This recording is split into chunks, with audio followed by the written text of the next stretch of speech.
अस्सलाम वालेकुम, आप देख रहे हैं खरा सच। मेरा नाम मुबशर लुकमान है। और दूसरी जंग अजीम जब जारी थी तो बड़ी बमबारी हो रही थी और जर्मन तैयारे जो तक कहर ढा रहे थे लंदन के ऊपर ख़ास तौर पे इमारतों को आग लगी हुई थी और अफरा तफरी थी और लोगों को समझ नहीं आ रहा था कि दिन है कि रात है। धुआं ही धुआं, हर तरफ धमाके धमाके, ज़ख्मी और पुकार और ये और वो सब कुछ चल रहा था। तो चर्चिल अपना सिगार पी रहा था, वज़ीर आज़म जो था बरतानिया का। तो किसी रिपोर्टर ने उसको कहा कि ये क्या होगा, इसका हमारे मुल्क का क्या बनेगा। तो उसने सिगार पीते हुए उसको पूछा, उसने कहा क्या हमारे मुल्क की अदालतें काम कर रही हैं? तो उसने कहा वो तो बिल्कुल सही कर रही हैं काम। तो उसने कहा फिर कुछ नहीं होगा इस मुल्क को। जिस मुल्क में इंसाफ मिल रहा हो, जिस मुल्क में इंसाफ दिया जा रहा हो, जिस मुल्क में इंसाफ का बोलबाला हो, उस मुल्क की हर कमज़ोरी पे काबू पाया जा सकता है। पाकिस्तान की आप एग्जाम्पल ले लें, कोई आप डिपार्टमेंट उठा लें, जो शोबा या जो डिपार्टमेंट हेड आप समझते हैं कि सबसे ज़्यादा ताकतवर है, सबसे ज़्यादा पावरफुल है, उसके पास पूरी ताकत है, अगर अदालतों के पास उसका कोई केस आता है और उस केस का फैसला हो जाता है, चाहे वो करप्शन का हो, चाहे वो मेल प्रैक्टिस का हो, चाहे वो मिसमैनेजमेंट का हो, चाहे वो तलाक का हो, चाहे वो खुला का हो, चाहे चाइल्ड कस्टडी का हो, चाहे ज़मीन के बंटवारे का हो या पैसों की यानी डिवीज़न का, कोई भी केस अगर आता है और अदालत उसका बर वक्त और सही अगर फैसला कर देती है तो हर आदमी डरेगा। डरेगा इसलिए कि कानून के मुताबिक जब आप गलत रिपोर्ट या गलत केस फाइल करते हैं और वो साबित हो जाता है एक अरसे के बाद कि आपने गलत केस फाइल किया, तो केस फाइल करने वाले को सज़ा होती है और होनी चाहिए, ठीक है। लेकिन यहाँ पे तो हमारे इंसाफ का बोल तो आपको पता है कितना कुबाला है। हमारा अगर 140 नंबर है तो उनमें पता नहीं हमारा नंबर कहाँ पे आता है, 129 पे आता है, 136 पे आता है, मुझे तो ये भी नहीं याद अब, ना मुझे इसका पता है। पाकिस्तान में हमारे जो अदालतें हैं वो हम जो मर्ज़ी कहें, एक आम आदमी को इंसाफ नहीं मिल रहा। मैं आपको एक वजह बताता हूँ कि फ़र्ज़ करें लाहौर हाई कोर्ट में केस लगा हुआ है। मैं लाहौर की एग्ज़ाम्पल इसलिए दे रहा हूँ कि मैं लाहौर में रहता हूँ। लाहौर हाई कोर्ट में केस लगा हुआ है और साहिल जो है वो DG खान में है और उसको यहाँ पे आना है। ये किसी को नहीं पता कि उस गरीब ने किस तरह से आना है, अपनी भैंस बेच के, अपनी गाय बेच के, अपनी बीवी का जेवर बेच के वो आएगा, बार बार पेशियाँ भुगतेगा, 4 साल 5 साल 7 साल वो केस होता रहेगा। हर हफ्ते आना पड़ेगा, हर 2 हफ्ते बाद आना पड़ेगा। जिस दफ़ा नहीं आएगा नॉन बेलेबल वारंट इशू होंगे, गिरफ्तार होगा, फिर मज़ीद पैसे देने पड़ेंगे कि भाई निकलने के लिए। एक अजीब घन चक्कर बना हुआ है। लोग कहते हैं आपस में झगड़ा ख़त्म कर लो, अदालत में मत जाओ। ये तो बिल्कुल लटकने वाली बात है। क्यों हमारे मुल्क में ऐसा हो रहा है? क्या वाकई लोगों के साथ इंसाफ हो रहा है या हम एंकर्स और कॉलम नगार और कॉलम नवीस और रिपोर्टर्स जो हैं उनकी रिपोर्टिंग ही गलत है, बाइस्ड है? क्या ऐसा सच है कि गलत है? आप भी अपनी राय मुझे दीजिएगा, मुझे बताइएगा कॉल करके 0423583259। इस पर आपने कॉल करनी है। नसरुल्लाह मलिक हमारे दोस्त हैं, कुलीग हैं, हमारे साथ मौजूद हैं। नसरुल्लाह मलिक साहब, इंसाफ मिल रहा है लोगों को? बिल्कुल नहीं मिल रहा। नहीं मिल रहा? ये तो तौहीन अदालत के मुर्तकब हो गए आप। अदालतें माने या ना माने, अगर तौहीन लगाना चाहें तो तौहीन भी लगा लें, लेकिन क्या अदलिया के सबसे बड़े मनसब पर बैठा वो भी शख्स ये बात कह सकता है कि मुल्क में इंसाफ मिल रहा है? कतई नहीं। और आप अगर अदालतों में जाकर देखें, आपको खुद अंदाज़ा होगा कि तारीख लेने के लिए भी जज साहब के सामने रीडर। आज सुबह को मेरी बीवी का मुझे मैसेज आया दफ्तर में, उन्हें कहा इस हफ्ते को नहीं जाना कराची या इस्लामाबाद या कहीं, क्योंकि उसको पता है हर हफ्ते या उधर लगी होती है इधर लगी होती है। मैं कहा इस दफा लाहौर में तारीख लेने के लिए भी जो है वो जज साहब के सामने जो रीडर बैठा होता है उसको पैसे पकड़ाने पड़ते हैं, वो सामने पकड़ रहा होता है। जितने वकला के हमारे दोस्त हैं, वकला मैं क्या कहूँ, उनके जो मुंशी साहिबान होते हैं वो आपकी चमड़ी उतार लेते हैं कि जनाब तारीख लेनी है, दो पैसे। यानी ये रोज़मर्रा का मामूल है। मेरे ख्याल में आप कोर्ट में चले जाएं, किसी भी अदालत में पाकिस्तान की सिविल कोर्ट्स में आप चले जाएं, जाके खड़े हो कि आप लोगों से सिर्फ ये पूछें कि वो कैसे धक्के खा रहे हैं, उनको कितने पैसे देने पड़ते हैं, उनको कितना जलील होना पड़ता है, आपको अंदाज़ा हो जाएगा। शायद ही कोई ऐसी अदालत हो जहाँ से ये हो कि वहाँ लोग डरते हों जज साहब से, उसका स्टाफ जो है वो पैसे न लेता हो, वरना ऐसा मुमकिन कम से कम मैंने अपनी ज़िंदगी में नहीं देखा। तारिक साहब है लाहौर से। जी तारिक साहब, अस्सलाम वालेकुम। तारिक साहब वालेकुम सलाम जी। सर क्या हाल है जी? आज आपका बहुत अच्छा प्रोग्राम है, डाल दूंगा। Thank you. ये आपने जो पहले कहा, ये गरीब आदमी को इंसाफ नहीं मिलता, ये पक्की सच्ची बात है जी। लेकिन सबसे पहले आप ये करें कि ये जो थाने में होता है उसका तो करें ना कुछ। किसका? जहाँ पे रिपोर्ट थाने के अंदर जो बात होती है वहाँ रिपोर्ट सही नहीं। देखिए मैं आपको तारिक भाई एक बात बताऊं, अगर जज चाहे ना वो थानेदार भी ठीक हो जाएगा, 1 घंटे में ठीक हो जाएगा, हिम्मत ही नहीं है उसकी। बड़ा पक्का इंसान है। हाँ जी, हेलो जी जी जी। मैं ओमान में रह के आया हूँ 8 साल। वहाँ पे ऐसा कानून है कोई आदमी हिल नहीं सकता। एक छोटा है और उसकी इतनी वैल्यू है कि पूरी हुकूमत उसके पीछे है, और कोई बंदा भी है इसकी जरा भी वायलेशन नहीं कर सकता किसी किस्म की भी। और यहाँ का पूछने वाला कोई नहीं है, यहाँ का पुलिस वाला मान नहीं है। इंसाफ कहाँ से मिलेगा? हमें इंसाफ कहाँ से मिलेगा? थैंक यू तारिक साहब। वो कहते हैं शुरता जो है बिल्कुल पतला सा है और हमारा ASI जो है इतना भारी है, लेकिन रूल ऑफ लॉ है ना जी मोशर साहब। देखें पुलिस में चले, जब हम बात करते हैं पुलिस की, हम चलें किसी इदारे को नहीं कहते पूरा इदारा ख़राब है, लेकिन मोस्टली लोग तो यही डील करते हैं ना। आप थानों में चले जाएं, आपकी FIR दर्ज नहीं होती। यार कैसे होगी मुझे बताएं, चलें मुझे ये बता दें कैसे होगी। एक लम्हे के लिए समझे मैं पुलिस वाला हूँ, जो आपका हुकूमत में होता है वो मुझे अपना जो है ऑर्डर्स दे रहा होता है कि ये करना है, ये नहीं करना है, ये इस चोर को पकड़ा है, वो क्योंकि सियासतदान होता है, इसको छोड़ दो, इसको इज्जत दो। मुझे एक बात बताइए, ये देखिए ये ऐसे एक्सक्यूजेज हैं जिसमें हर बंदा फिर जान छुड़ा लेता है। बंदा कहता है जी देखिए मेरा तबादला हो जाएगा, क्या फ़र्क पड़ जाएगा कि SHO घटा दिया जाएगा। मुझे आज बताइए आप इस लाहौर शहर जब लगता ही पैसे देके तो कैसे फ़र्क नहीं पड़ता? गुजारिश ये है ना कि आप इस लाहौर शहर में बैठे हैं, आप मुझे बताइए आज सबसे बड़ा मसला क्या है जो मैं फील करता हूँ लॉ एंड ऑर्डर के साथ साथ लाहौर के अंदर? वो ड्रग्स का है। आइए मैं आपको कैमरा लेके चलता हूँ, आपको दिखाता हूँ ड्रग्स लोग ओपनली बेच रहे होते हैं स्कूल्स में, कॉलेजेस में, स्कूल में, कॉलेजेस में, कोई पूछने वाला नहीं है। आप मुझे बताइए पूरी नस्ल तबाह बर्बाद की जा रही है, हम सब आंख बंद करके बैठे हुए हैं। किसी को सोचने को दिल नहीं करता, किसी के दिल के अंदर, सीने के अंदर दिल नहीं धड़कता इस बात के लिए कि जो बच्चे बेचारे इसमें लग गए, मैं उनकी जिंदगी कितनी तबाह बर्बाद। कितने केसेस हैं, लेकिन उससे पहले खिजर साहब की बात सुनूं। खिजर अस्सलाम वालेकुम। वालेकुम सलाम। सॉरी आपको होल्ड कराया इतनी देर। हेलो जी जनाब। आप कह रहे हैं जी इंसाफ गरीबों को क्या मिलनी है, तो अमीरों को नहीं मिलता इंसाफ। वज़ीर-ए-आज़म पाकिस्तान को जिस तरह साकन साहब ने दिया अकामे में, और वज़ीर-ए-आज़म पाकिस्तान इमरान खान को जिस तरह जमानतें दी हैं उन्होंने कहा जो जुर्म नहीं किया उसकी भी जमानत। तो यहाँ गरीब आदमी को कैसे इंसाफ मिल सकता है? अच्छा मैं आपको एक बात अर्ज करूं, मैं एक बात रिक्वेस्ट करूंगा। मेरी ख्वाहिश ये होती है कि जब ये मैं पब्लिक कॉल्स के ऊपर प्रोग्राम कर रहा हूँ, आप मेरे साथ लाइन पे रहिएगा भी, तो मैं चाहता हूँ कि इसमें पॉलिटिकल लोगों का हम जिक्र ना करें। उसकी वजह ये नहीं है कि मैं उनको बचा रहा हूँ, नहीं, मुझे कोई किसी से दिलचस्पी नहीं। मैं चाहता हूँ आम आदमी के मसाइल तो आ जाए, फिर वो आते ही नहीं है कभी ऊपर और किसी को पता भी नहीं चलता। सामने है ना, कैसे किया है? जो सामने है वो तो नसरुल्लाह मलिक साहब ने कह दिया अभी। Thank you Khizar. ये ज़ुबान खल्क नकार खुदा। सर देखिए ना, मसला ये है कि चले बड़े फैसलों को हम छोड़ देते हैं। मैं कहता हूँ सबसे बड़ा मसला तो ये है कि हर कोई इस बात को तस्लीम करता है कि हमारी अदालती निज़ाम के अंदर ये खराबियाँ मौजूद हैं। हर शख्स कहता है, हर आने वाली हुकूमत कहती है पुलिस रिफॉर्म्स की ज़रूरत है। कहाँ है पुलिस रिफॉर्म्स? हर बंदा आपको कहता पता है कि कितनी आपकी अदालतें जो खुद कब्जे की ज़मीन पे हैं? थाने ऐसे ही हैं। आप देखना जो पुलिस स्टेशन जो है वो जिस तरीके से कायम किए गए हैं। मेरा सवाल इतना सा है कि क्या हमने, ठीक है दुनिया में करप्शन होती है, मानना लेना चाहिए, बहुत से ममालिक में करप्शन के शायद हमसे ज़्यादा भी बाज़ ऐसे ममालिक, कहीं कम भी होती है, कहीं कम भी होती है। कोशिश तो की जानी चाहिए ना। कोई बंदा ये बताया कि भाई मैं पुलिस का लाहौर का इंचार्ज आया हूँ तो मैंने ये चीज़ें कमी की। कोई जाते हुए ये बता कर जाए कि ये चीज़ें, मैं ड्रग्स को ठीक कर गया, मैं चोरी की वारदातें ख़त्म करके गया, मैंने फलां चीज़ की, यानी कोई कम से कम ये बात तो करने वाला होता है। मैंने इतने VIPs को निकाला, मैंने इतने लोगों को। देखिए बड़ा खूबसूरत शेर है ना, हादसे से बड़ा हादसा ये हुआ, लोग ठहरे नहीं हादसा देखकर। यानी दुख तो ये इस बात का है ना कि लोगों को परेशानी कोई नहीं है। आप मुझे बताइए कोई एक शहर, यार फरीदी साहब हुआ कहते थे मैं बताता हूँ कॉलेजों में ड्रग्स फैलती है, ड्रग्स हर जगह पे मौजूद थी। भाई तुम्हें वजीर किस लिए बनाया गया था? ANF को किस लिए बनाया गया? ये पुलिस थाने किस लिए बनाए गए हैं?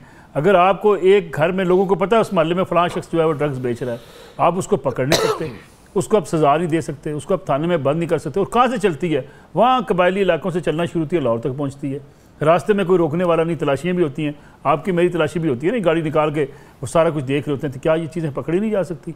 मसला ये कि कैसा नेटवर्क बन गया हुआ है। सर पकड़ी जाती हैं, दहशतगर्द पकड़े जाते हैं, वो अदालतों से छूट जाते हैं। वैसे भी एक नेटवर्क बना हुआ है सर। देखिए आप लोग कहते हैं जी कि गाड़ी आपने लेनी है, स्मगल की गाड़ी। अब तो मज़ेदार बात है, मैं पिछले कई दिनों से नोट कर रहा हूँ, वो अब ये व्हाट्सएप के ऊपर मैसेज आ रहे हैं, अगर आपने नॉन कस्टम पेड चीज़ें लेनी हैं तो व्हाट्सएप ग्रुप में अपना ऑर्डर बुक करवाएं।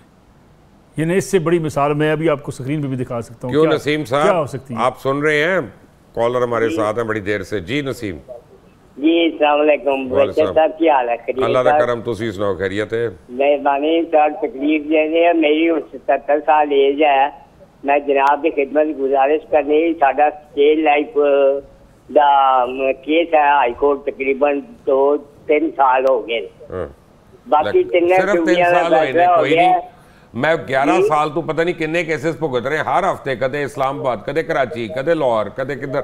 तो तुसी 3 साल च थक गए हो, मेरे तो वाल चिट्टे हो गए। नहीं सर, वो गल ठीक है थोड़ी जी। आज का चीफ जज साहब ना भट्टी साहब, इन्हों को केस लगा रहा, फिर चीफ जज हो गए। लेकिन वो मेरे ख्याल है सोचे जरा कोई बुजुर्ग शहरी है, जिन्ना जल्दी हो सके दुनिया की टुट जाए तो फिर आ जाए कोई मतलब ये जी कोई बचत क्या है। लेकिन बचत की करनी है, वे खुद स्टूडेंट नहीं है, मुलाजम अपने जज साहब भी असि तो बहुत एहतराम करते हैं, मुलाजम इन्होंने 2-2 महीने दी छुट्टियां। वो ये केसा का दान तो चलो कोई फैसला हो जाए, किसी गरीब आदमी का कोई भला हो जाए।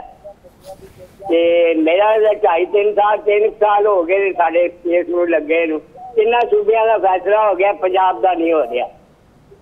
तो कोई मेहरबानी करो, इन्होंने भी कोई मैं ते आप मिन्नत ही कर सकना इन्हों को। मेरे तो अपने केस लगे ने, नींद छड़ दे, बट मैं ताड़ी आवाज़ पहुँच गई अगे।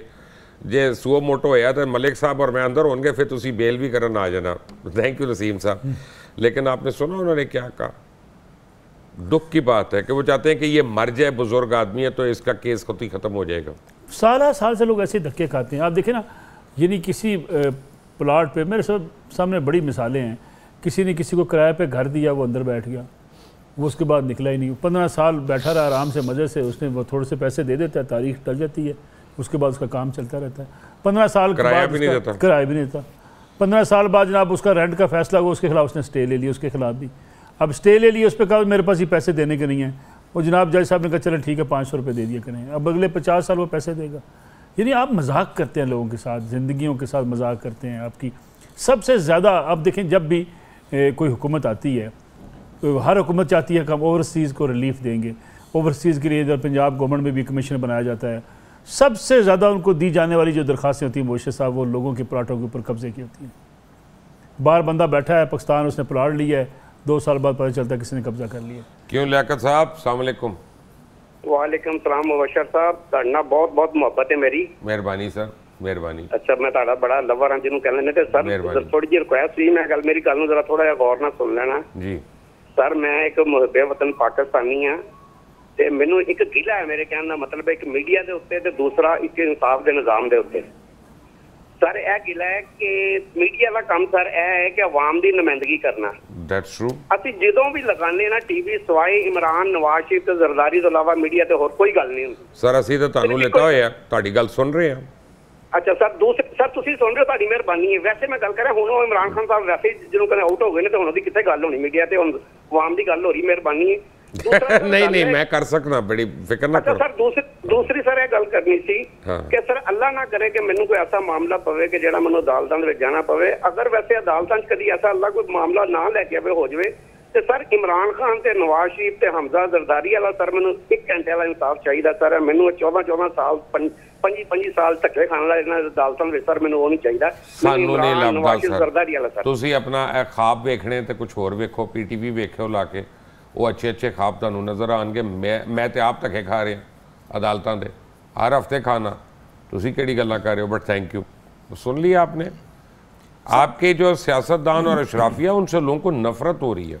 उसकी वजह यह है ना कि देखिए अशराफिया को जब लोग देखते हैं कि सारे वसाइल उनके लिए हैं, प्रोटोकॉल उनके लिए है, पुलिस हिफाजत उनके लिए है, सिक्योरिटी उनके लिए है, अदालतों से इंसाफ, क्विक रिलीफ उनके लिए है, आम आदमी के लिए धक्के धक्के। मैं समझता हूँ, देखें मायूसी वाली बात हम नहीं करते, लेकिन मुबश्शिर साहब कहीं ना कहीं 2 कदम आगे तो बढ़ना पड़ेगा ना, ये सोचना पड़ेगा। मैं समझता हूँ आला अदलिया को सोचना पड़ेगा, ये हाई कोर्ट को सोचना पड़ेगा, ये मातहत अदालतों को सोचना पड़ेगा कि लोग अगर इस तरीके से धक्के खाते रहेंगे, क्या जवाब देंगे ये जाकर अल्लाह के हजूर कि जी मुझे हमें मुनसफ जो है वो बनाया गया था मुनसफ, और हमारा काम इंसाफ देना था, तो लोग हमारी अदालतों में धक्के खाते थे, क्या कर लेंगे? नहीं। अनवर साहब क्या कहते हैं जी इस्लामाबाद से? अस्सलाम वालेकुम अनवर भाई। वालेकुम सलाम। मुबश्शिर भाई कैसे हैं आप? मैं अल्लाह का करम, आप सुनाएं। आप दोनों सीनियर बंदे बैठे हैं, तो मैं आपसे एक अर्ज करना चाहता हूँ। बात यह है कि जब जिस मुल्क में चीफ जस्टिस इफ्तिखार चौधरी जैसे होंगे, साकिब निसार जैसे होंगे, उस मुल्क में कोई ठीक काम हो सकता है? बस इतनी बात है, और अभी मैं आपको टाइम देता हूँ। बड़ी मेहरबानी। मुझे आपने फंसा देना, नहीं हो सकता, मेरे ख्याल में नहीं हो सकता। आपका क्या ख्याल है? सर मेरे देखिए उनके भी रवैये के ऊपर तनकीद की जा रही है ना कि इफ्तिखार साहब का जो काम था उनको नहीं करना चाहिए था, और जो इफ्तिखार चौधरी साहब के लिए वकला की तहरीक चली, आप हम सब उनके लिए मैदान में थे, और उनके पास 7 साल थे, 6 साल थे, उसके बाद कुछ क्या हुआ? यानी देखे ना, उन्होंने जो अपने बेटे के मुकदमात देख लें, साकिब निसार साहब ने क्या किया, वो निकल के कॉलेजों के ऊपर छापे मारना शुरू कर दिए, उन्होंने हॉस्पिटल्स के ऊपर छापे मारना शुरू कर दिए। यानी आपने इख्तियार बट्टी को कमीज पे डांट पड़ देखे ना, ये मैं समझता हूँ जो इंतजामी मामला थे उसमें उन्होंने मुदाखलत शुरू कर दी। हमारा मसला ये है कि हम ताकत का बेदरेग इस्तेमाल करना चाहते हैं, हम अपने इख्तियारात का इस्तेमाल करना चाहते हैं, हम चाहते हैं कि हमारे पास अगर इख्तियार आ जाए उसको मैं इस तरीके से इस्तेमाल करूँ कि अपनी शान शौकत और अपने लिए जितने वसाइल समेटे जा सकते हैं वो समेटे जाएँ। ये इस काम से भी निकलना पड़ेगा। मैं आपको बताऊँ मुबश्शिर साहब, ये चीज़ें ऐसी चलने वाली हैं नहीं। रफीक साहब हैं मुजफ्फराबाद से, देखते वो क्या कहते हैं। जी मुजफ्फराबाद, अस्सलाम वालेकुम। वालेकुम सलाम सर, खैरियत है? अल्लाह दा करम, तुसी सुनाओ। जनाब दी दुआ। सर जी मौके के मुताबिक तो नहीं है, लेकिन मैं बस काफ़ी अरसे तो जनाब नाल गल करना चाहता सा, नहीं हो सकती सी। आज अल्लाह का शुक्र के हो गई जनाब नाल। जी ते जनाब मोहतरम में आता सा साहिब इक़्तिदार ਜਿਹੜੇ दो के मेहरबानी करन, एक ते जी सरकारी प्रोटोकॉल ते गड्डियां ने खत्म करन। दूसरा नंबर जनाब जेड़े लोग मसलन 25 साल है उम्र, एक करन 60 साल उम्र रखी दी है ना, सो बच्चे पढ़ लिख के दर पदर दियां ठोकरां खा रहे हैं। तीसरा जनाब रिक्वेस्ट है कि रिटायरमेंट होकर लोगों को फिर मोर के पोस्टां ते लगाने, ये भी बच्चे नाल नाइंसाफी है। ये नवाज शरीफ साहब, शहबाज शरीफ साहब को रिक्वेस्ट करो कि इस बच्चों पर रहम करो, इस अवाम पर रहम करो, बेरोजगारी भी खत्म हो सी लोग।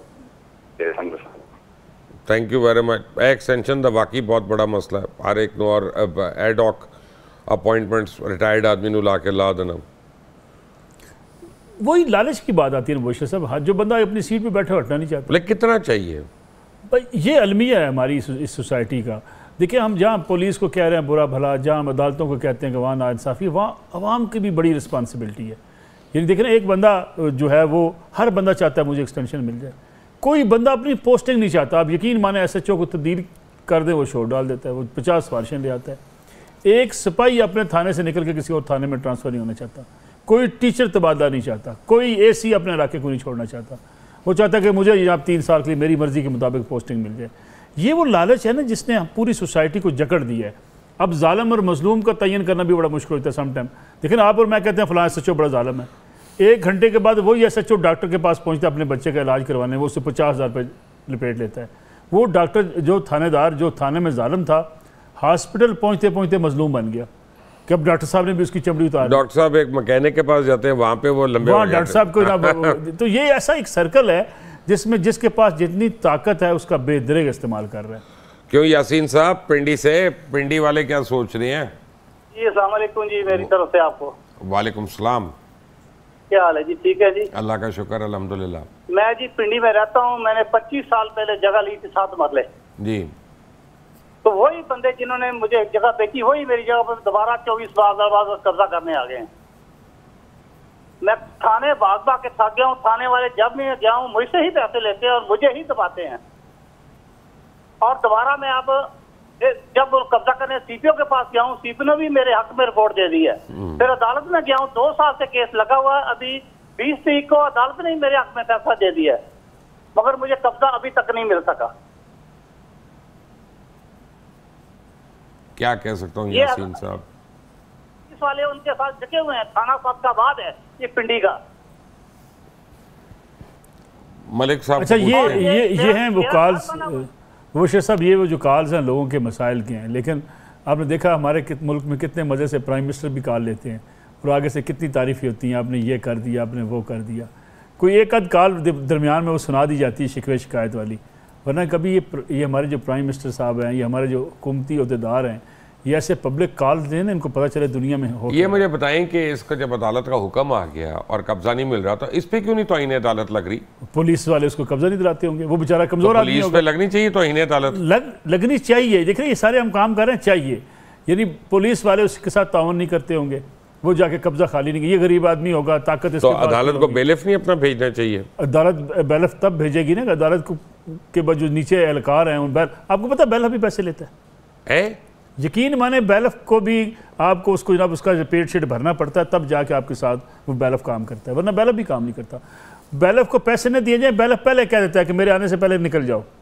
ये रोज़ाना मिसालें हम देखते हैं, हमारे पास लोग लेके आते हैं, बेचारे खबरें लेके आते हैं कि जनाब मैंने बैलफ डलवाने की कोशिश की, वो बैलफ वाले को पैसे नहीं दिए, उसने आगे नीचे बता दिया, वो लोग चले गए, अब दोबारा बैलफ की फिर दरख्वास्त देनी है। आप अंदाज़ा करें, देखिए ये सारा ऐसा सर्कल घूमा हुआ है जिसमें जिसका जितना बस चलता है इतना वो लोगों को दबाने के चक्कर में, इतना वो लूटने के चक्कर में। ये इस सर्कल से हमें निकलने के लिए तो सिस्टम तो ठीक है, काम करने वाले ठीक नहीं है ना। कानून साजी मौजूद है हर जगह पे। लोग कहते हैं जी कानून नहीं है, जी इस मुल्क में कानून मौजूद है, कानून के ऊपर अमल दरामद नहीं है। क्यों जी? अपना वकार साहब, अस्सलाम वालेकुम। वालेकुम सलाम जनाब। जी सर, आवाज आ रही है मेरी? आ रही है। अच्छा, निज़ाम पे बात हो रही थी तो मैं कह रहा हूँ निज़ाम आपसे बेहतर कौन जानता है कि पाकिस्तान निज़ाम में, इंसाफ में कितने नंबर पे है। ठीक है, पहली बात तो ये होगी। और दूसरा ये है कि पाकिस्तान में, लाहौर में मैं रहता हूँ, लाहौर में 1 किलोमीटर के फासले पर मेरे हिसाब से 1 या 2 मस्जिदें लाजमी होंगी। और अगर आप 100 किलोमीटर फिर लें, आपको 1 किलो दूध असर नहीं मिलेगा, तो मस्जिदें जगह जगह मिलेंगी। जब नीचे से ही सारा तकबा खराब है तो ऊपर क्या लेना है। और दूसरा 9 मई साहब लेकर, मैं खुद 9 मई की बड़ी मजम्मत करता हूँ, लेकिन 9 मई से आगे भी कोई जिंदगी थी। कुछ चैनल ऐसे थे जो 9 मई को लेके बैठे रहे हैं आज तक भी। मैं कहता हूँ अगर वकार साहब, हम तो आपको लेकर बैठे हुए हैं, हम तो आपको लेके बैठे हुए हैं, बट बात आपकी सही है। मैं आपसे इस बात पे ज़रूर एग्री करता हूँ कि नीचे से हर आदमी करप्ट है। दूध वाला हो, दवाई बनाने वाला हो, रेडी वाला हो, फेरी वाला हो, मजदूर हो, अपना जिसका जितना बस चलता है, हाँ, वो सारे इस काम में लगे हुए हैं। ये देखिए, तो कहते हैं एक मिस्त्री को एक घर में नौकरी मिली खुर्रा बनाने की, तो उसने अपने घर खत लिख दिया कि मैं उन 6 महीने बाद आवांगा, कि मैं उन घर के अंदर बढ़ गया तो उनमें एक बाद दूजी दीवार शुरू करांगा, फिर तीजी करांगा। ये फुकदान है, सच्ची बात तो ये। अगर आप बिज़नेस करना चाहें, आप गाड़ी ख़रीदना चाहें, फुकदान है। आपको कोई अच्छा डीलर नहीं मिलता जहाँ से आपको जेन्युइन गाड़ी मिल सके, ड्राइवर नहीं अच्छा मिलता, डीलर उस दिन में एक हमारे दोस्त है, प्रॉपर्टी का काम करते हैं, ये सेल परचेज़ का, तो मैंने उससे कहा कि यार आप लोग तो कमीशन लेते हो। उसने कहा जी कमीशन वाला ज़माना चला गया। आप अंदाज़ा करें 1% जो कमीशन होता था, वो कहते वो ज़माना चला गया, शायद ही कोई बंदा ये काम करता होगा। मैं कहा जी क्या मतलब है? कहते जी हम तो टक रखते हैं जी, 50 लाख का प्लाट है, आपको आवाज़ देनी है ना 55 लाख की, किसी का हमने बयाना करवाया होता है, वो 55 आप ले लेंगे, फिर जब हम बेचेंगे ना 65 का बेचेंगे, आपको 60 देंगे। हमारा तो टक है भाईजान, ये 10-5 का इधर से, हम आपके 50,000 की खातर आपकी प्रॉपर्टी क्यों बेचें? यहाँ सोच ये बन जाए कि झूठ बोल के, धोखा दे के अपने पैसे कमाने, जायज़ 50,000 पर नहीं देने। क्यों खुरम साहब, अस्सलाम वालेकुम। वालेकुम सलाम जनाब। बशर साहब की हाल है? अल्लाह दा करम, तुसी सुनाओ, खैरियत है? बशर साहब बड़े गौर नाल ਅਸੀਂ ਸੁਣਦੇ ਆ ਜਦੋਂ ਤੁਸੀਂ ਪ੍ਰੋਗਰਾਮ ਕਰਦੇ ਹੋ। Thank you.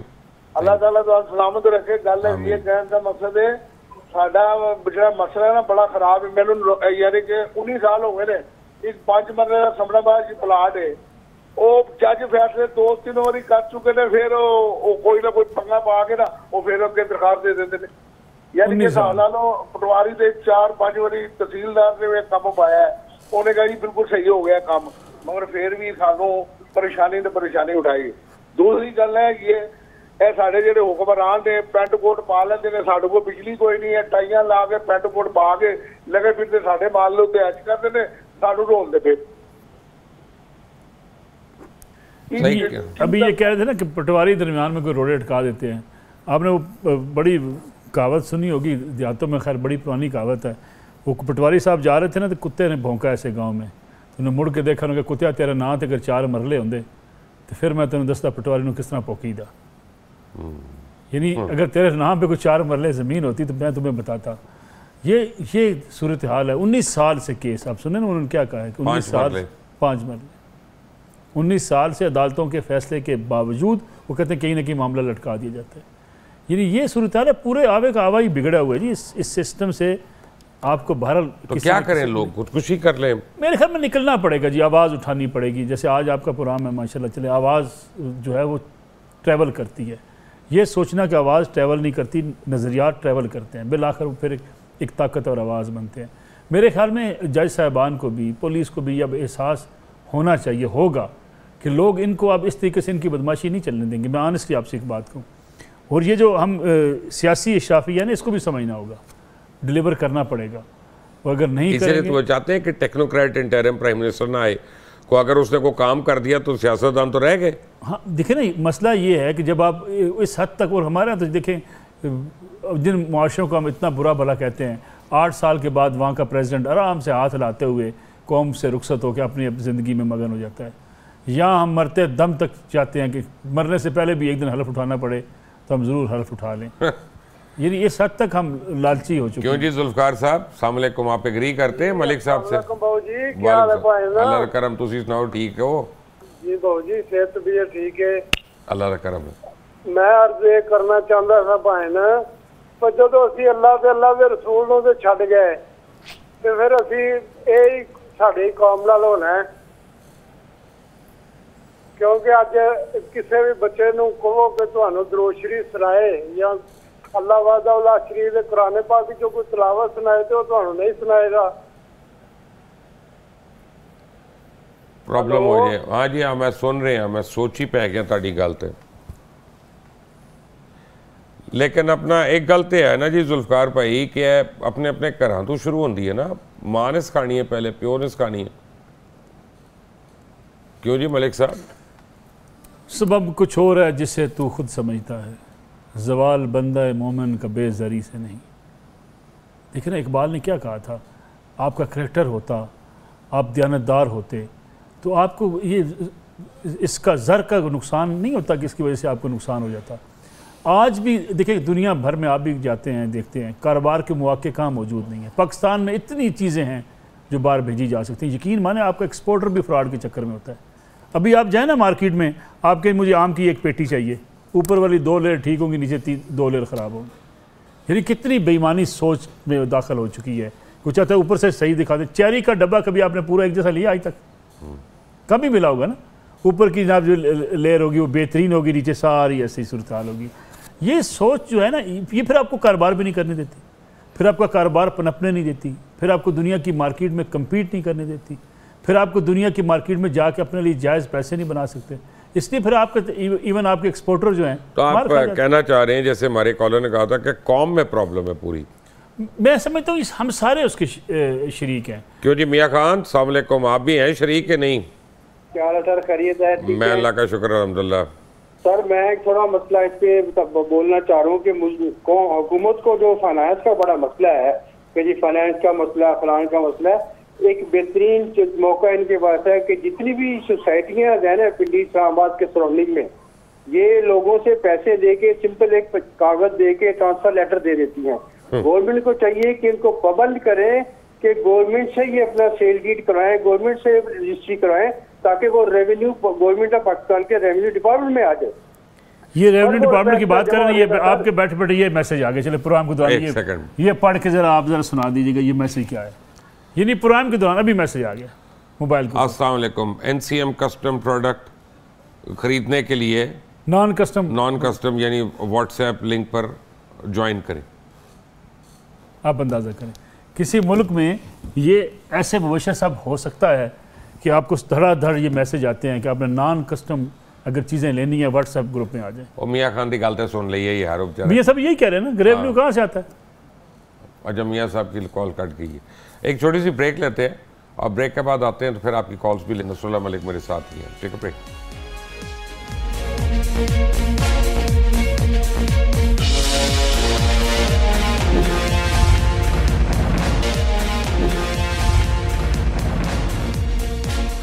Welcome back from the break. Nasrullah Malik मेरे साथ हैं। एक मैंने ख़त लिखा तकरीबन कोई 3 हफ्ते पहले सुप्रीम कोर्ट ऑफ पाकिस्तान को, और उसमें article 19A right to information act 2017 के तहत मैंने कुछ बातें ऐसी की जो आवाम के इल्म में नहीं है और मेरे जैसे सहाफ़ियों के इल्म में भी नहीं है।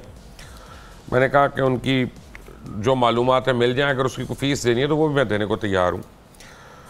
कि बरतानिया से जो 190 मिलियन पाउंड लाए गए वो बज़ाहिर सुप्रीम कोर्ट के अकाउंट में आए हैं। उन अकाउंट्स की मालूमात क्या हैं और किस अकाउंट के अंदर आए हैं, और अब वो पैसे कहाँ हैं, और अगर वो पैसे किसी काम के लिए लगाए गए तो उसकी क्या तफसीलात हैं। दो ये है कि डैम फंड्स की मालूमात, यानी डैम फंड्स के लिए एक पूरी मुहिम साजी की गई। हमने भी इसमें बड़ा फ़ंड दिया, अरबों रुपये इकट्ठे हुए, लेकिन किसी को इल्म ही नहीं कोई पैसा कहाँ लगा। इस हवाले से मालूमात दी जाए कोई पैसा कहाँ गया। स्वयं रिटायर्ड जजेस की पेंशन और इनके अलावा इनकी जो मुराद है उनके मतलब हमें तफसीलात चाहिए कि टैक्स पेयर क्या दे रहा है अपने पेट काट के उन लोगों को, उनके प्रोटोकॉल वगैरह। इसके बाद हाजिर सर्विस जजेस की भी यानी तनख्वाह वगैरह, और फिर हमें ये बताया जाए कि उनसे जजेस हैं जिनके असासे बाहर हैं, बैरून मुल्क भी हैं यहाँ पे भी, और जिनकी रेजिडेंसी है बाहर, जिन्होंने बाहर की नेशनलिटी ले ली, उनकी भी तफसीलात दी जाएँ, और तमाम पाकिस्तान के आइन और कानून के फ्रेमवर्क के अंदर रहते हुए हमें दी जाएँ। सुप्रीम कोर्ट के रजिस्ट्रार ने article 19A right to information के तहत मुझे इसका जवाब ही नहीं अभी तक दिया। अब मैं इसको अगर पिटीशन लेके जाऊंगा, तलब नहीं कर लिया आपको, आप होते कौन है पूछने वाले? जी जो अपना वो करें तो मैं तो राइट टू इंफॉर्मेशन के तहत मैं जाऊंगा, खड़ा होऊंगा, बेशक जो मर्जी करें, ये मेरा हक है और पाकिस्तान का आइन मुझे ये हक देता है। वो अपने आप को आइन से, लेकिन आइन इजाजत देता है ना, वो इजाजत नहीं देते। हाँ, अब ये मसला है, मैं कहाँ जाऊँ? यही तो अलमी है ना जी। मैंने कहा आइन इजाज़त देता है लेकिन वो इजाज़त नहीं देते। इसलिए ये तो सवाल पूछना ही जो है जुर्म है ना, कि आप कैसे पूछ सकते हैं किसी से, आप कैसे किसी ब्यूरोक्रेट से सवाल कर सकते हैं कि उनकी नेशनलिटी कहाँ पे है। अब एक आज़ाद कश्मीर आपका एक रियासत है, आपकी आज़ाद रियासत, सिर्फ ये चेक करवा लीजिएगा कि वहाँ के कितने ब्यूरोक्रेट्स हैं जिनके पास, जिनकी सारी फैमिली, जिनके ख़ानदान जो है वो किसी और मुल्क में, खासतौर यूके में, यानी आप अंदाज़ा करें नेशनलिटी उनकी बाहर की है। यहाँ पे अब तो पता नहीं, आप भी देखते होंगे, यानी एक 17 ग्रेड के ऑफिसर को डबल कैबन्स गाड़ियाँ दे दी गई हैं। जी मैंने देखी हैं, कुछ गाड़ियाँ भी देखी हैं वो मैंने। अब देख लिया आप? और मैं बेदिया से आता हूँ तो वहाँ पे वो और एलीट के आगे खड़ी हुई थी सारी की सारी। आप मुझे बताएं, वो 6-7 किलोमीटर पर लीटर करती है, यानी आप बजाय उनको कार देने के एक छोटी कार दें जो जिसकी ग्रेड 17 की बीवियों के अफसर जो हैं, ग्रेड 17 के अफसर, उनकी बीवियों के नाम पे कितनी गाड़ियां, ये भी एक अलग स्टोरी है। स्कूलों के सामने जाके देखें, अभी छुट्टियां खत्म होंगी, आपको सारी सरकारी गाड़ियां नंबर प्लेट वाली नजर आएंगी। क्यों जी मुमताज साहब, पिंडी वालों, अस्सलाम वालेकुम। क्या हाल है? ठीक है, अल्लाह का शुक्र, आप सुनाएं, खैरियत से हैं आप? जी अल्लाह का करम। सर जी मैं वो आपका वो सुन रहा था प्रोग्राम, तो मैं एक छोटा सा सफ़ा पढ़ा था उस दिन हुज़ूर सल्लल्लाहु अलैहि वसल्लम है कि जो कौम सूद और ज़िना के अंदर मुलव्वस हो जाए तो वो कौम दुनिया के ऊपर ही अज़ाब की मुस्तहिक़ हो जाती है। अस्तग़फिरुल्लाह। हम सिर्फ माफ़ी मांग सकते हैं यार, अब मैं इससे ज़्यादा, ये आप सही कह रहे हैं। एक मैं आपको एक बात बताता हूँ कि देखें, अक्सर हम ये बात करते हैं लेकिन हम उस पर अमल नहीं करते कि सूद लेने वाली जो कौम है उसका तो अल्लाह ताला से बराह रास्त मुकाबला है। अल्लाह ने कहा है कि मेरे से ऐलान जंग है, खुली तलवार रखकर। तो हम कितनी डिटाई से शरह सूद ही बढ़ाई जाते हैं, बार बार और बढ़ाई जाते हैं, बजाय कि हम उसको किसी तरह कम करें, कोई तरीका लाएँ, हम उसको उतना ले जाते हैं कि लोगों की कमर टूट जाए और नौज़ुबिल्लाह। तो फिर पूरी कौम की लड़ाई तो है फिर अब। और जिसने अहकामात इलाही को रद्द किया उसने अपने लिए अज़ाब इलाही को चुन लिया, यही मैं कह सकता हूँ। बाकी कॉलर नेक्स्ट। अस्सलाम वालेकुम। अच्छा, लाइन ड्रॉप होगी जी मालिक साहब। देखिए, ये जो हम बात करते हैं ना आमाल की, भी यकीनी बात है आमाल के बारे में पूछा जाएगा। किसी ने नमाज नहीं पढ़ी, नमाज इन्नमल अमालु बिन्नियात, नमाज का सवाल होगा। अगर आपके पास वसाइल थे, आपने हज नहीं किया, पूछा जाएगा। अगर आपके पास वसाइल थे, आपने ज़कात अगर आपके ऊपर बनती थी, आपने ज़कात नहीं दी, पूछा जाएगा। लेकिन मैं समझता हूँ कि इस्लाम मुआशरे की तश्कील के लिए आया था। सबसे ज़्यादा आपसे ये पूछा जाएगा कि आपने किसी यतीम का माल तो नहीं खाया, आपने किसी के जायदाद पे कब्ज़ा तो नहीं किया, आपने किसी मजलूम का हक़ तो नहीं मारा, आपने किसी के साथ जुल्म और ज़्यादती तो नहीं की। ऐसा तो नहीं किया गया कि खाना काबा की बड़ी हुर्मत है, लेकिन खाना काबा की एक इंसान की जान से खाना काबा की भी हुर्मत ज़्यादा नहीं। यानी आप देखें, जहाँ इंसानों की जान की इतनी अहमियत बयान की गई, जहाँ जानवरों की जान की अहमियत बयान की गई, जहाँ दरख्तों को काटने से मना कर दिया गया, ये मुआशरे का क्याम था ना कि एक अच्छा मुआशरा होगा। इसलिए रसूलुल्लाह सल्लल्लाहु अलैहि वसल्लम ने फरमाया था कि एक वक्त आएगा सना से लेकर हुज़ुर मौत तक एक औरत सोने से लदी सफ़र करेगी, उसे कोई पूछने वाला नहीं होगा। इट मीन्स कि there will be a system of life, law and order. इतना आज़ादाना लोग, औरतें घूम सकेंगी सोना पहन के। यहाँ शाम के वक्त औरत बेचारी, उनके कांटे कान ही छीन लिए जाते हैं। तो ये पुलिस, ये आपके इदारे, ये लॉ इन्फोर्समेंट जो आप इदारे बनाते हैं, ये किस लिए बनाए जाते हैं? इसलिए कि ये यहाँ पर लोगों को अमन और सुकून के साथ तहफ़्फ़ुज़ दें। जी खालिद साहब, अस्सलाम वालेकुम। वालेकुम सर। वालेकुम सलाम। सर, एक साल पहले मैंने आपसे कॉल की थी कि मेरे प्लाट पे कब्जा हुआ है, तो आपने कहा था कि आप कोई इमरान खान के रिश्तेदार हैं, आपका कोई जनरल वाकिफ है। तो सर वो कब्जा उसी तरह हुआ प्लाट पे। अब मेरी बात गौर से सर 2 मिनट सुन लें। अब जो है केस जो है लाहौर हाई कोर्ट पिंडी बेंच में पड़ा हुआ है, 4 नंबर अदालत में 22-23 साल सर हो गए हैं इसको मुकदमे को, और मेरे पास रजिस्ट्री हर चीज मौजूद है। कब्जा ग्रुप के पास कोई कागज नहीं, जाली कागज चल रहे हैं। 22-23 साल हो गए सर। अब 9 मार्च को केस लगा था, तो जज थे तनवीर सुल्तान साहब, उन्होंने फाइल जो है देख के कि ये केस लगने के काबिल नहीं, उन्होंने फाइल रख दी है। अब वो फाइल उसी तरह पड़ी है, बस उसको देखने वाला नहीं है सर। ये मैं chief justice Lahore high court से रिक्वेस्ट करता हूँ कि 4 नंबर अदालत में वो सर केस है पीएफ सोसाइटी बनाम इजाज बनाम पीएफ सोसाइटी सर, प्लाट है और मैं रिटायर आदमी हूँ, मकान बनाना था, तो बस ये इन्होंने कब्जा किया हुआ है। बस इससे जो हालात है सर। अल्लाह करे कि आपकी आवाज़ पहुँच जाए चीफ जस्टिस साहब तक और वो सुबह कोई 4 नंबर अदालत खुलवा लें और आपको इंसाफ मिल जाए। मुझे उम्मीद तो कम लगती है, लेकिन बहरहाल दुआ तो करना हमारा फ़र्ज़ है। अच्छा, मैं उस दिन लतीफ़ खोसा साहब की एक बात सुन रहा था। मैं उनके मतीला जान साहब ने उनसे सवाल किया कि वो ऐसे उनके बारे में थोड़ा सा क्रिटिक्स किस्म का सवाल था। उन्होंने कहा मैं इस मुल्क का महंगा तरीन वकील हूँ। यानी जिस बात को बड़े फ़ख्र से वो बयान कर रहे थे, मुझे हैरानगी इस बात भी हुई कि इंसाफ की फराहमी के लिए मुआवनत का काम करने वाले साहिबान ये कहें कि मैं तो करोड़ों रुपए फ़ीस लेता हूँ, मैं तो 10 करोड़ रुपये लेता हूँ, मैं 8 करोड़ रुपये लेता हूँ फ़ीस। यानी इस मुल्क के अंदर ठीक है बड़े वकील की फीस बड़ी, तो वो मुलाकातें भी तो करा लेते हैं मुनसिफ़े आला से। सर देखे ना आप, इससे ज़्यादा यानी ये फख्र की बात है कि बंदा के जी मैं सबसे महंगा वकील हूँ। देखे ना जी, वो अगर कोई इस मुल्क के अंदर आप चीफ जस्टिस से सर देखे ना, डूब मरने का लिया मकाम है हम सब के लिए। अगर कोई शख्स कहे कि मैं इस मुल्क का महंगा तरीन डॉक्टर हूँ, उसे डूब मरना चाहिए। सच्ची बात है। उसने अगर मेडिकल की तालीम ली है, वो कहे हाँ ठीक है, किसी की फ़ीस ज़्यादा होती है, किसी की कम होती है, लेकिन ये कोई काबिल फ़ख्र बात नहीं है कि कोई बंदा ये कहे कि मैं इस मुल्क का महंगा तरीन डॉक्टर हूँ। क्यों शहजाद साहब, अस्सलाम वालेकुम। सर। वालेकुम सलाम। मोर्शद साहब क्या हाल है सर? ठीक ठाक जी अल्लाह का शुक्र अल्हम्दुलिल्लाह। नसरुल्लाह साहब बहुत हैंडसम लग रहे हैं। वो है ही हैंडसम, अल्लाह अकबर। आज तक तो ये सिर्फ अपना और लोग कहते थे, आज आपने कह दिया। चले ये सब बात करनी है कि आज टीवी खोला तो जो खबर सुनने को मिली कि एक जज साहब ने उनकी वाइफ ने एक बच्ची पे तशद्दुद किया, वो बच्ची आईसीयू में, और उनकी वाइफ की हिफाजती जमानत मंजूर हो गई। ये मतलब अंदाजा करें कि आज वो बच्ची उस टाइम आईसीयू में होगी और वो साहिबा जो है अपने एयर कंडीशन घर में बड़े आराम से रह रही होंगी। ये सर हिफाजती जमानत क्या है वो जो जैसा इन्होंने हिफाजती जमानत ली है वो मतलब नाबीना है या वो देखते नहीं है या वो सुनते नहीं है, किस कदर जुल्म है कि मतलब आप बयान नहीं किया जा सकता कि ये खबर सुन के जो है ना ये हिफाजती जमानत का लफ्ज जो है ना वो इस तरह के जिस तरह कोड़े की तरह लगता है। मुबशर साहब, मुझे अगर आप इजाज़त दें 1 मिनट के लिए, तो ये जो घरों में मुलाजमीन काम करते हैं, ये हमारे ये मजलूम बेकस हैं, इनके हवाले से मैं इस्लाम का नुक्ता नज़र अगर आपके सामने रखता हूँ। अल्लाह के रसूल सल्लल्लाहु अलैहि वसल्लम का आखिरी खुतबा में हजूर सल्लल्लाहु अलैहि वसल्लम ने हर बात एक मरतबा की, लोगों नमाज़ पढ़ना, लोगों ज़कात देना, लोगों हज करना, यानी ये आखिरी खुतबा नसीहत थी फिर फॉरएवर के लिए।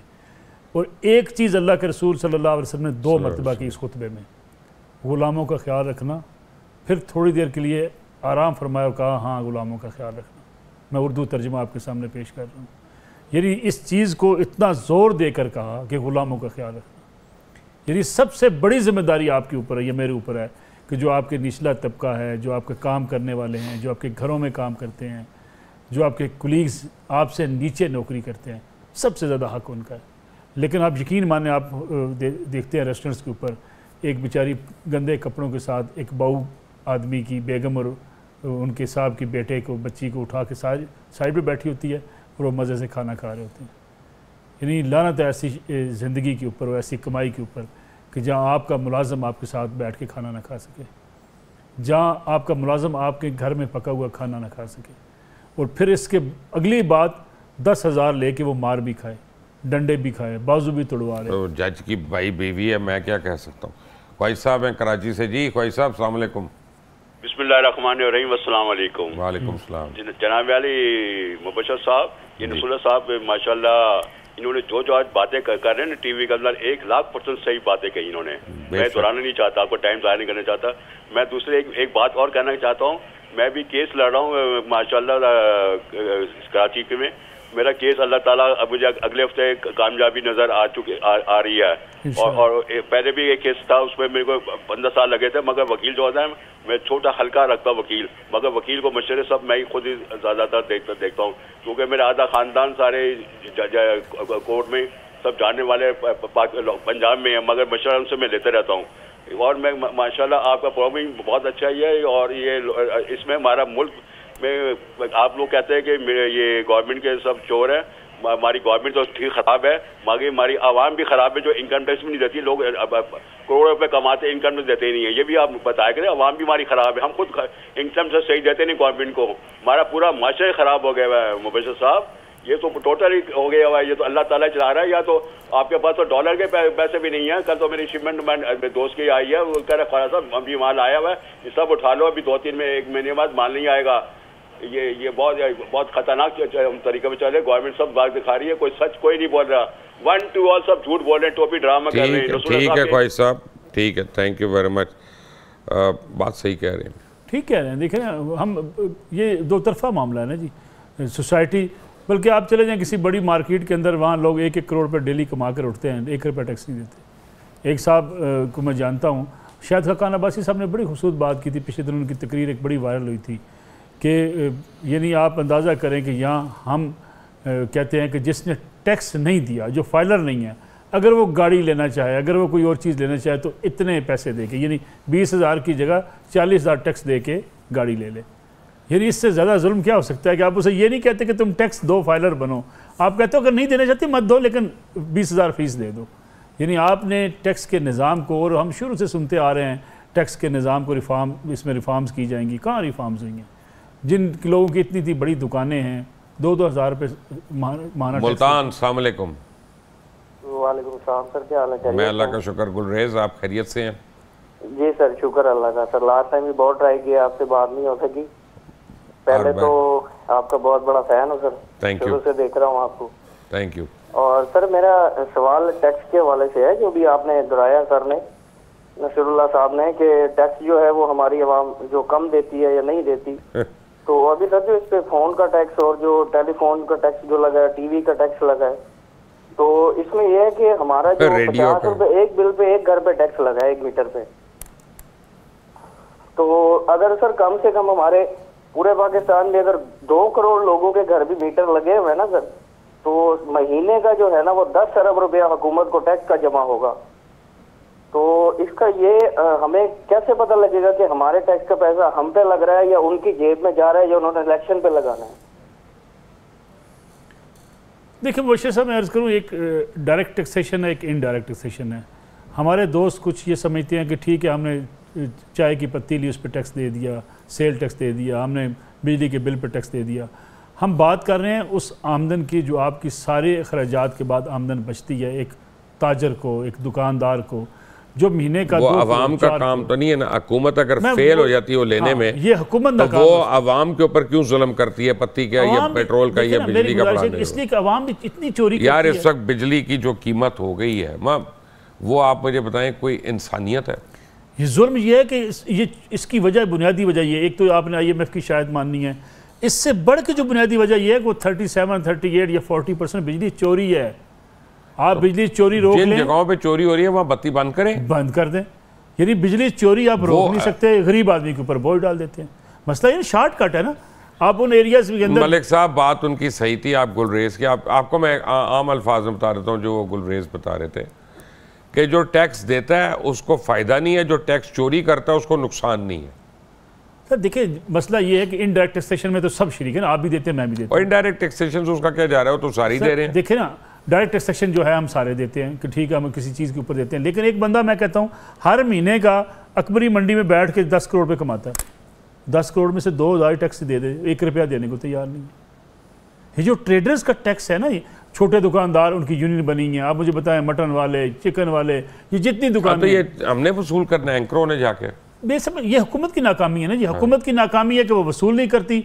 अवाम की ये है कि वो ये समझती नहीं है कि अगर वो टैक्स नहीं देंगे तो फिर हुकूमतें ऐसे ही काम करेंगी। अवाम को ये यकीन भी तो देखिए, उसने सवाल क्या किया, आपने मिस कर दिया। देखिए इसमें उन्होंने कहा ये हमारी फलाह के लिए लग रहा है कि इनकी जेबों में जा रहा है। इसको अब 2 तरीकों से देखेंगे। एक तो ये देखिए, कोई भी इदारे हैं, वापडा है, फौज है, पुलिस है, इनकी तनख्वाहें तो आपने रियासत ने देनी है ना, रियासत अपने पास तो नहीं ला सकती।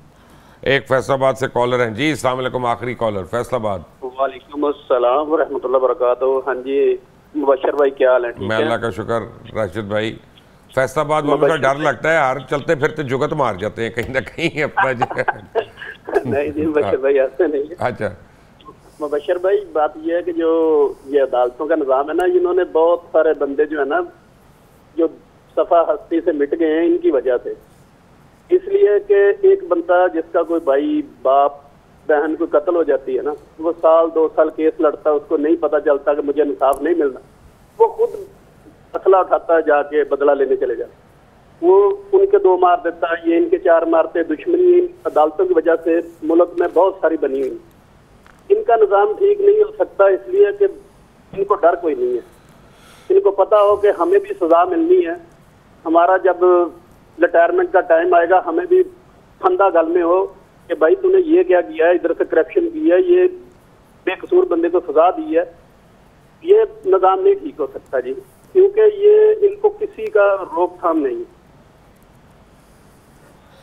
Thank you very much. आप लोगों की कॉल्स का बड़ा शुक्रिया, और मुझे यकीन है कि आज का जो प्रोग्राम आला अदालतों में इसकी ट्रांसक्रिप्शन ज़रूर जाएगी और सुना जाएगा, और उन लोगों को भी ख्याल होगा कि पब्लिक जो है उनके दिलों पे क्या गुजर रही है और वो कितने परेशान हैं और कितने दुखी हैं।